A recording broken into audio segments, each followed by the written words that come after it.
Hello everyone and welcome to a brand new holiday series. It's Killershrewfan Spooktacular Toy Reviews. Now, if you watch my channel, you know that I love dinosaurs. I think that's pretty obvious. However, something you couldn't know about me just from watching my reviews is that I also love the Halloween season. Everything about it, the decorations, the weather, carving jack-o'-lanterns, haunted houses, scary movies, and of course, that good old spooky feeling that just seems to hang in the air as the month rolls on to All Hallows Eve. But despite my love for the holiday, I haven't really done anything to celebrate it on the channel. I've always wanted to, but I had a hard time coming up with a way to tie dinosaurs into Halloween. Well, that all changes now. Throughout the month of October, I'm going to be taking a look at some of the scarier dinosaur-related pieces in my collection in my first Halloween-themed YouTube series. Anything goes. It could be a dinosaur corpse, genetic monstrosities, oddities, anything with a little extra horror to it. And it all starts right here and right now on Killershrewfan's Spooktacular Toy Reviews. To set the stage for the rest of the month, I think we'll start by taking a look at this, the REBOR 2/3 Tenontosaurus corpse nicknamed Ceryneian Hind. This piece is actually one of a 3-part diorama released separate by REBOR. Both an Acrocanthosaurus and Deinonychus pack, also named after figures of Greek mythology, were produced to go along with this Tenontosaurus, but to keep things simple, we're just going to be focusing on the carcass today. After all, it is the piece that best reflects the season of the three. As always, we'll start off with the packaging. It's the classic REBOR presentation with the silhouette of the Tenontosaurus carcass encasing a skeletal diagram rimmed by the title and REBOR logo. The back of the box features the typical catalog of the other figures REBOR had produced up until this point. I think REBOR always provides very premium looking boxes for their figures, and they're actually my second favorite packaging when it comes to dinosaur toy lines, surpassed only by PNSO's striking museum line boxes. But getting into the figure itself, the first thing to talk about here is the base. REBOR have done something interesting in that the base comes in 4 separate pieces, and it's on you to figure out how to put them together, sorta like a puzzle. But don't worry, if you get stuck, you can find the image of the skeletal diagram on the plastic finish bottom to guide you. So let's get that out of the way real quick.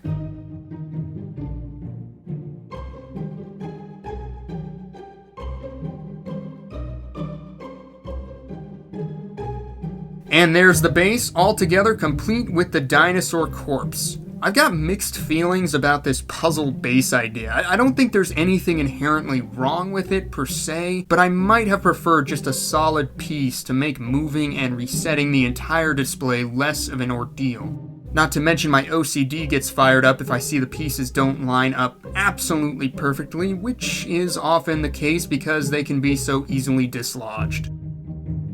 Talking on the specifics of the base, you can see that REBOR have gone for a sort of cracked, dry earth feel with layers of sediment forming the sides of the pieces. You've also got some larger rocks sprinkled in there, and I think it all looks great and helps sell a larger story, perhaps one of desperation in times of drought. Was the Tenontosaurus slaughtered by predators, or has it been scavenged after succumbing to dehydration in a dry riverbed that once ran with water? Well, that's all part of the story you get to tell, which just adds to the fun of the piece. The sculpt work is all competent for this sort of thing, and the detail relies primarily on striations and wrinkles to sell the overall look. The sort of sagging flesh around the gut helps convey the idea that gravity is working on the body as it lies on its side and the bottom has sort of been flattened so that the figure lies evenly across the base.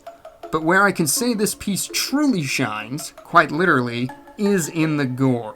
You can see that this poor Tenontosaurus has suffered some flesh wounds, including having a chunk taken out of its tail, revealing the vertebra beneath. There's also another chunk torn out of the base of the tail, along with an assortment of scratches, and its small intestine appears to be spilling out like it's a tauntaun. And I'm no doctor, but perhaps what might have done this poor guy in was having his entire head, neck, shoulder, and left arm torn away from the body to reveal part of his rib cage and a yawning cavern of ground beef-style bloody pulp.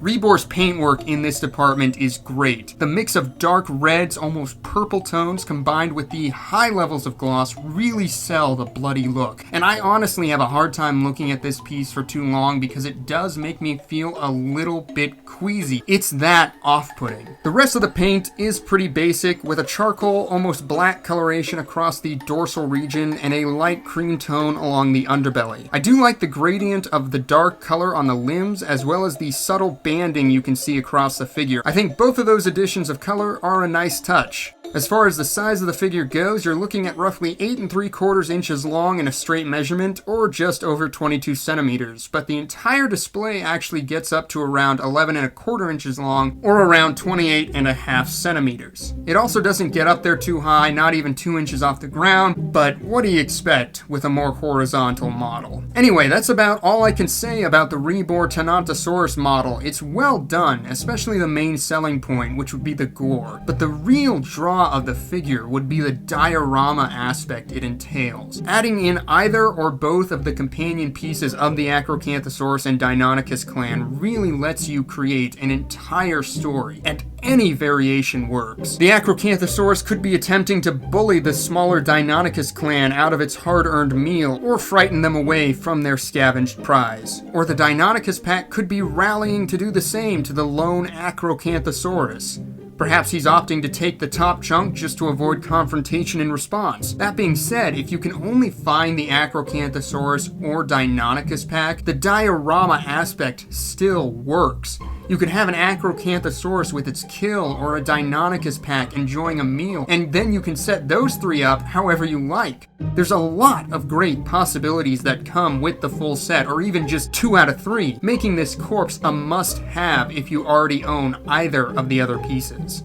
That being said, I know the Acrocanthosaurus and Deinonychus clan can be hard come by and usually fetch a high price in the secondhand market. But does that mean the Tenontosaurus Carcass, which can still be found pretty easily, should be skipped if there's no REBOR Acrocanthosaurus or Deinonychus pack to pair with it? Not necessarily. It makes for a wonderful accessory to other carnivorous dinosaurs in your collection, especially the Papo Acrocanthosaurus duo. And since it doesn't come with its head, it could work as a generic hadrosaur carcass to pair with your T-Rex figures if you see fit.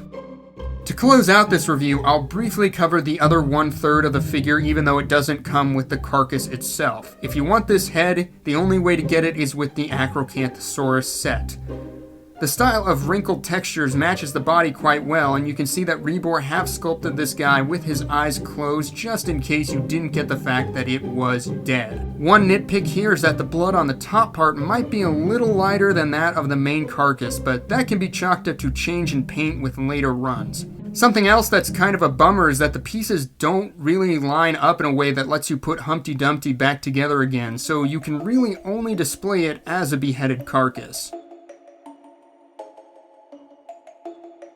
And that was the REBOR Tenontosaurus Corpse Ceryneian Hind. In this day and age, the sculpt work and paint isn't anything to write home about, although I can see it being something special back when it was first released.